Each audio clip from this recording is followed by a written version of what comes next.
Hello, and welcome to Hindsight 101, where you'll learn about things that will help you in everyday life. If you want to know the 5 power tools that I recommend that every homeowner needs for remodel and repair, stay tuned.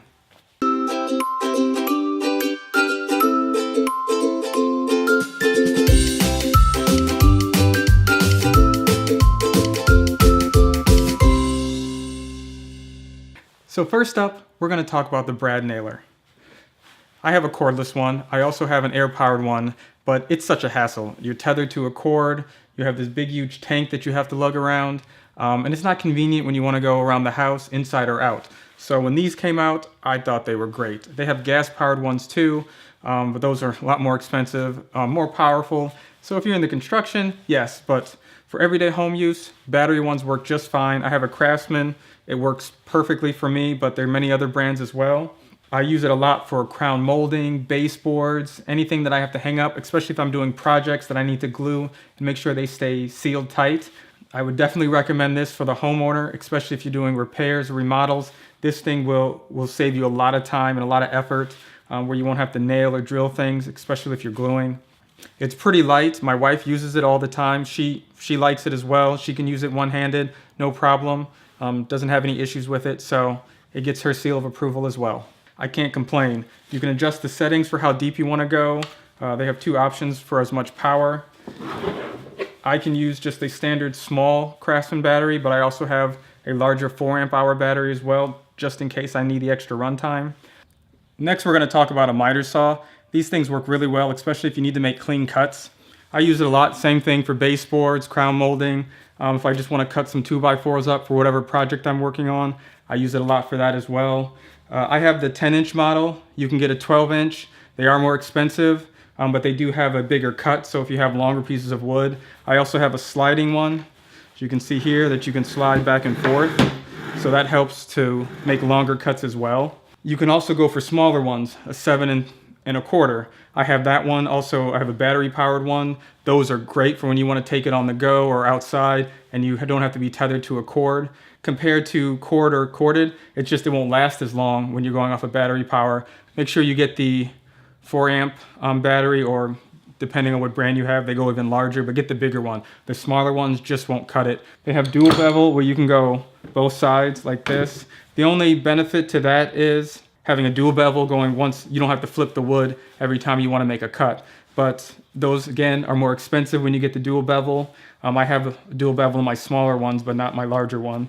But I just want you to know how essential this tool is for me when I'm doing some repairs or remodeling or building anything. I would suggest getting a shop vac if you don't already have one, because dust collection on this thing, you get a little bag, but it is horrible. So I would definitely get a shop vac. It'll pick up a lot more dust than the little bag will. Here I have my cordless circular saw. This thing is indispensable. I like the fact that it's cordless, so I'm not tied to a cord. Plus it's a lot lighter than my corded model. It's just kind of heavy. And if I'm cutting large pieces of wood, then yes, the corded one works perfectly. But just slicing through some 2x4s or some thin plywood, this thing cuts just like butter. As long as you get a good blade on it. I use Diablo. They come highly recommended. They're not very expensive, and they cut very well. So as long as you get a good blade, these little ones can do fantastic. The thing I definitely like about this one, when I'm cutting, I can see the blade. I know it's personal preference. Most blades are going to be on the other side if you're right-handed, as you can see here. But this one, I particularly wanted this one because I wanted the blade on the left-hand side so I can see it while I'm cutting. It all depends on what you're used to. Usually the smaller, lighter ones come on the left-hand side, so this worked out pretty well for me.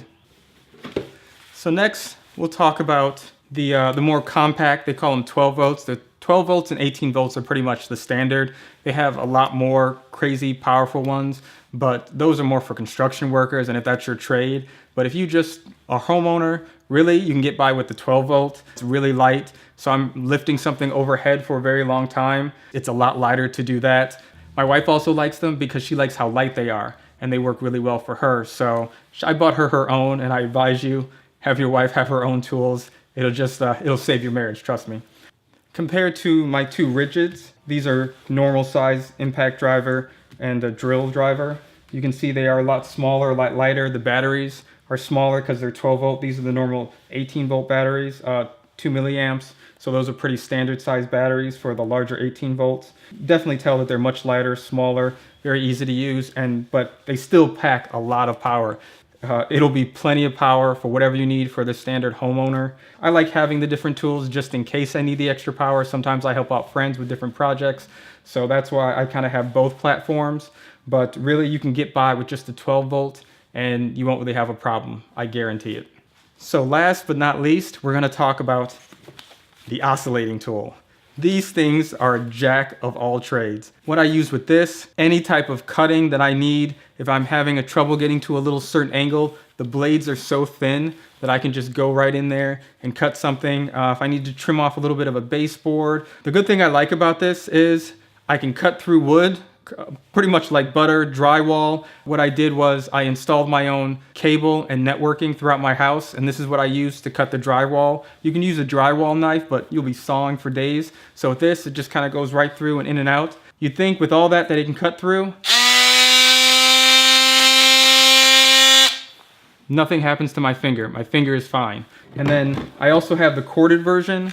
This one, the reason why I got the corded as well is I get a lot more power out of this. So if I'm cutting something kind of thick or tough, this is definitely the one I'll pull out. The only difference with some of the ones as you go up in price and quality, the vibration, you don't feel it so much in your hand anymore. And then the cutting capacity, it kind of just cuts a little bit, but like this one cuts a lot wider. So it gives a better cut than some of the other ones. Definitely would recommend the oscillating tool, #1 tool if you were gonna get it.